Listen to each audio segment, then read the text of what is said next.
मित्रों, नमस्कार। आज का जो टॉपिक है वो है राम और कृष्ण में समानता और विषमता। ये जो समानता और विषमता है ये एक्चुअल में कुछ भी नहीं है। सही रूप से देखा जाए तो न मतलब खास करके ये कहना ठीक रहेगा कि विषमता कुछ नहीं है। राम जो है, मैंने एक बार मनु की बात की थी आपसे कि मनु यानी जो मन पे अधिकार करके बैठा है। यानी कई लोग अपने मन पे अधिकार करके बैठे कि ऐसा होना चाहिए, ऐसी परिस्थिति में ऐसा करना चाहिए, ऐसा होना चाहिए। और जब मनु नहीं है तो फिर सीधी बात हो जाती है कि भाई मुझे क्या लगता है वो मैं देखूंगा, किसने क्या कहा है इससे मुझे कोई मतलब नहीं। तो अगर मनु की बात करें तो राम मनु के मानने वाले लगते हैं कि समाज ने क्या कहा है, मुझे कैसा करना चाहिए, पिता की आज्ञा माननी चाहिए, माता की आज्ञा माननी चाहिए। उन्होंने कहा वनवास चले जाओ तो चले जाएंगे, लेकिन कृष्ण ऐसी बातें मानने के लिए तैयार नहीं है। वो अपने वो जो उनको जो लगता है वो करते हैं। उस परिस्थिति में अगर कृष्ण को बोलते तो वो तो नहीं जाते वनवास में, ये बात तो पक्की है। कौन सा क्यों क्यों मानूं मैं बात, जब बात ही गलत कर रहे हो। अब बाप ने अपनी पत्नी की बात मानी किसी बात को लेकर के, उसका भी इतिहास है, वो भी आप जान सकते हैं कि कई ने उनकी क्या मदद की थी। तो लेकिन कृष्ण होते तो 100% मैं कह सकता हूँ कि नहीं जाते वो वनवास। राम गए वनवास। मतलब कहने का मतलब ये है कि दोनों में ज़बरदस्त विषमता दिखती है, लेकिन अपने देश की एक खासियत है जो किसी और देश में नहीं है। अगर कोई देश साम्यवाद को मान रहा है, जैसे चीन है, रूस है,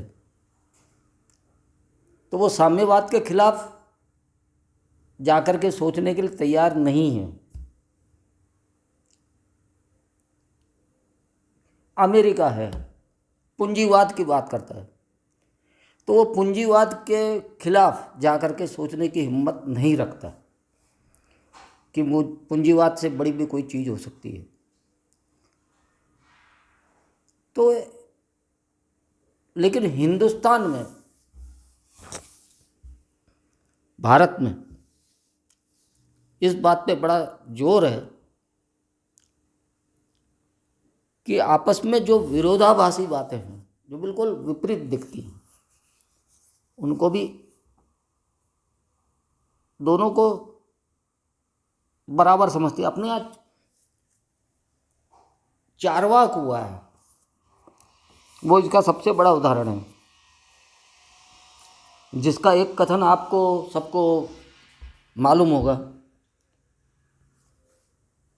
भले ही कर्जा लो, खूब घी पियो, मज़े करो, बादाम खाओ, घी पियो, मस्त रहो, क्योंकि ये दुनिया है झूठी, तो इस पे ज़्यादा भरोसा मत करो। तुम्हारा जो कर्म है उसका तुम पे लेप नहीं हो सकता। कुछ लोग कहते हैं ना दर्पण पे धूल जम जाती है तो चीज़ साफ नहीं दिखती।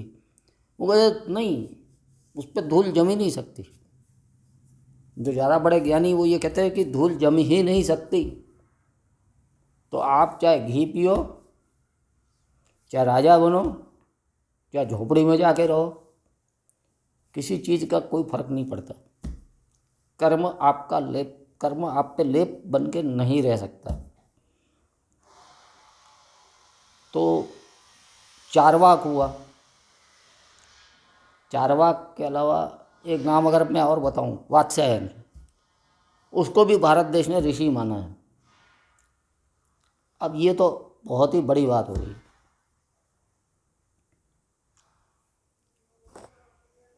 कोई और देश, कोई भी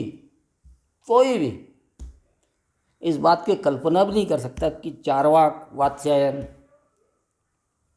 इनको आप ऋषि मानते हैं, और इधर एक वो बड़े क्रोध वाले ऋषि दुर्वासा को भी ऋषि मानते हैं, जो बात बात पे बड़े गुस्सा हो जाते हैं, उनको भी ऋषि माना। बात बात पे श्राप दे देते हैं, तेरा ये हो जाएगा, और वो हो भी जाता था, तभी तो लोग डरते थे उनसे। अगर कोई केवल शाप ही देता रहे और कुछ हो नहीं तो कौन डरे उनसे। लेकिन ऐसे भी ऋषि हुए हैं अपने यहाँ जो शाप देते थे तो वैसा फलित हो जाता था, उनको भी ऋषि माना। और जो बहुत शांत भाव से बैठे रहे, बुद्ध, महावीर जैसे को भी ऋषि माना।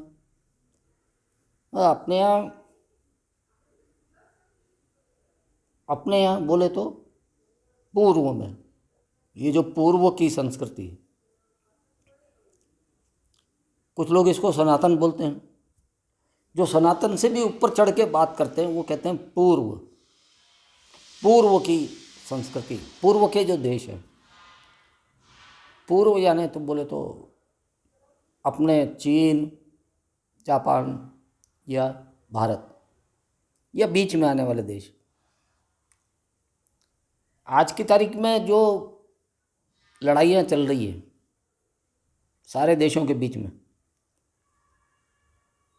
उनका समाधान तभी हो सकता है जब लोग, आजकल मोदी जी का एक डायलॉग बड़ा फेमस है, डायलॉग डिप्लोमेसी से समस्याएं सॉल्व करनी चाहिए। तो मैं मोदी जी को भी एक, वो अगर उन तक कहीं किसी तरह से बात पहुंच पाए तो मैं बताना चाहूँगा कि धर्म को बीच में लाना बहुत ज़रूरी है। अगर धर्म बीच में आ जाएगा तो लड़ाइयाँ अपने आप बंद हो जाएगी। इस बात पे आप थोड़ा गौर करिएगा, समझिएगा, क्योंकि आज का युग, अभी जो युग चल रहा है वो शांति का नहीं है। जगह जगह युद्ध के बादल छाए हुए हैं। सारे देश एक दूसरे पे हमले करने की तैयारी कर रहे हैं और चल भी रहा है। रूस यूक्रेन का युद्ध भी सिर्फ रूस और यूक्रेन के बीच में नहीं है, यूरोप के पूरे देश और अमेरिका मिल करके यूक्रेन को सहायता कर रहे हैं। तब तो यूक्रेन 8-9 महीने से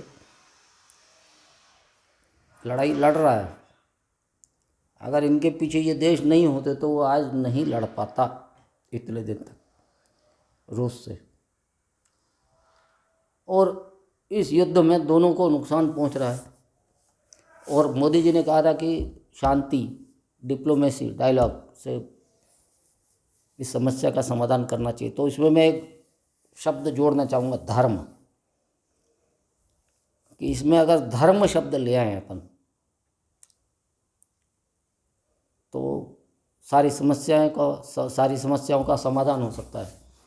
अगर आपको मेरी बात अच्छी लगी हो तो इस वीडियो को लाइक कीजिए, सब्सक्राइब कीजिए, शेयर कीजिए। बहुत धन्यवाद। नमस्ते।